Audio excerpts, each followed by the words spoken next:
Is Nadal the greatest tennis player of all time? Or Roger? Or Novak? Let's find out. Hi everyone. The greatest men's tennis player of all time. It's actually phenomenal that this is probably the only sport when you do a GOAT conversation that all three most dominant players ever have played in the same generation against one another almost throughout their careers. A typical GOAT conversation spreads across generations, across years, across styles, across different equipment, and hence it becomes very difficult to find out who the real GOAT is. But in tennis, especially in men's tennis, it's actually a very tough conversation, but all these factors are the same. All these parameters are the same. So we can evaluate them over the right set of parameters and find out who the GOAT is. And this is what this video will feature. The greatest men's tennis player of all time. So before we jump on to evaluating each of Nadal, Federer and Djokovic, let's look at our evaluation parameters and the criterias. So we're going to have 4 parameters: the winning ratio, ATP titles won, Grand Slams won, and the style of play. We're going to give winning ratio 30 points because that's what consistency is, winning day in and day out. So percentage of matches won is what winning ratio is, and we give that 30 points. All titles won will be 20 points, Grand Slams won will be 30 points, and then another 20 points for style of play. Of course, style of play is a little qualitative, it's a little relative, what I feel versus what you feel. But this is the analysis I'm doing based on what I understand of the sport and how I like it. So we're discussing 3 tennis legends today: Rafael Nadal, Roger Federer, and Novak Djokovic.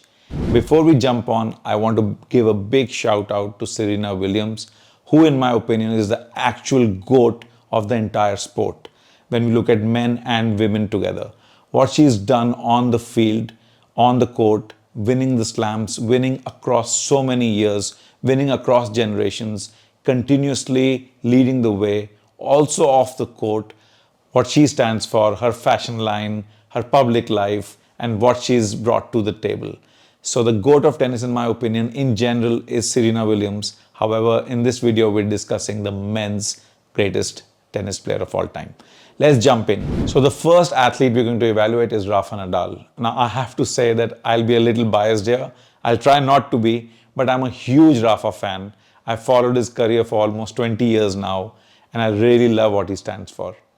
So Rafa has been world ranked number 1 for 209 weeks, and 5 times he's finished the year at the number 1 ranking.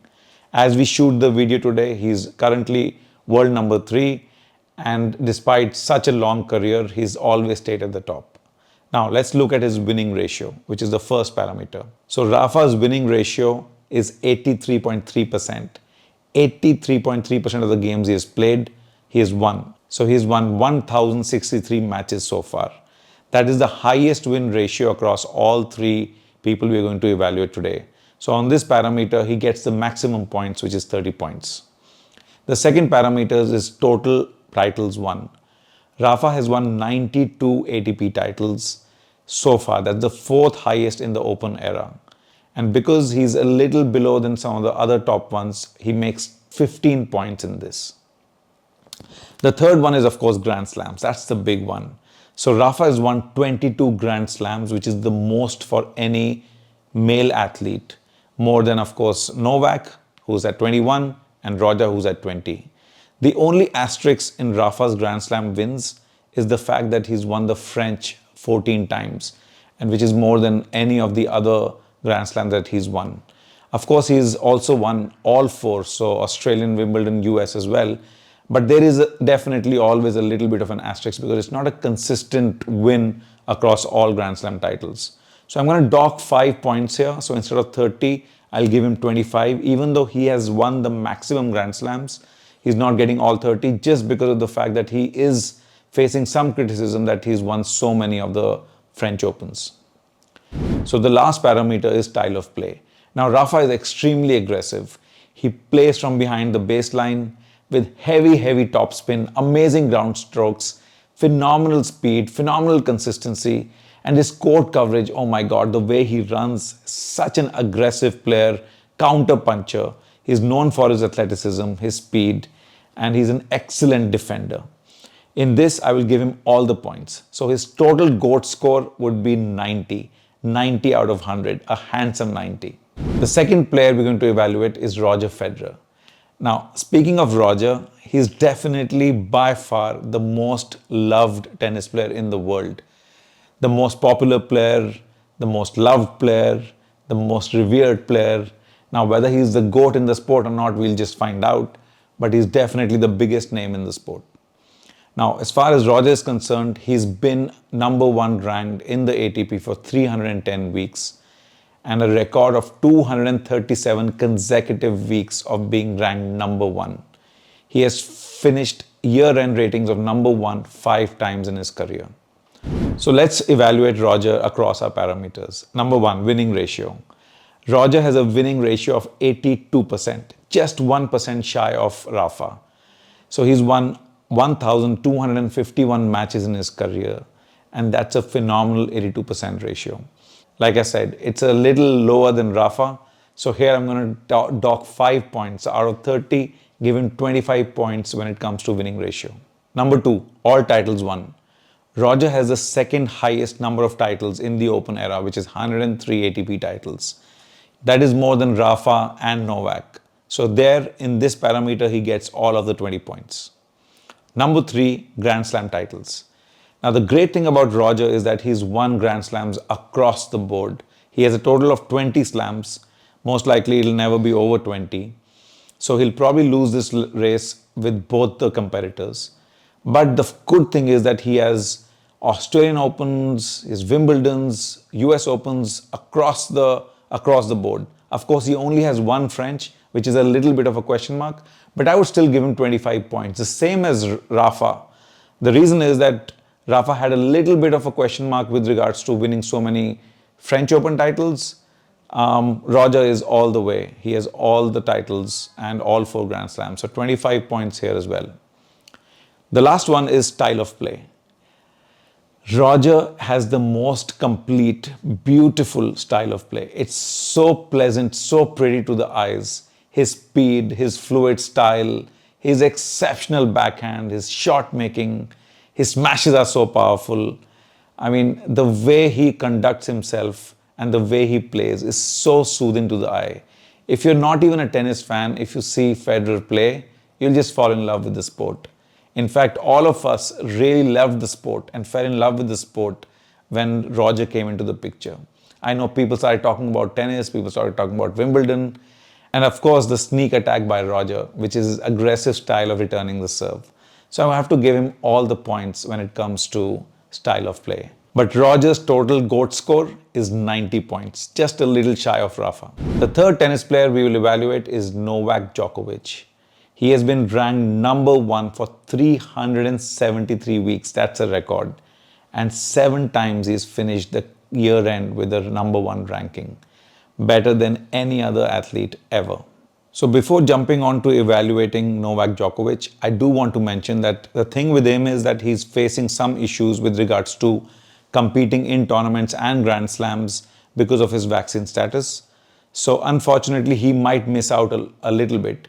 But we are focusing our evaluation on hardcore stats and hardcore reality.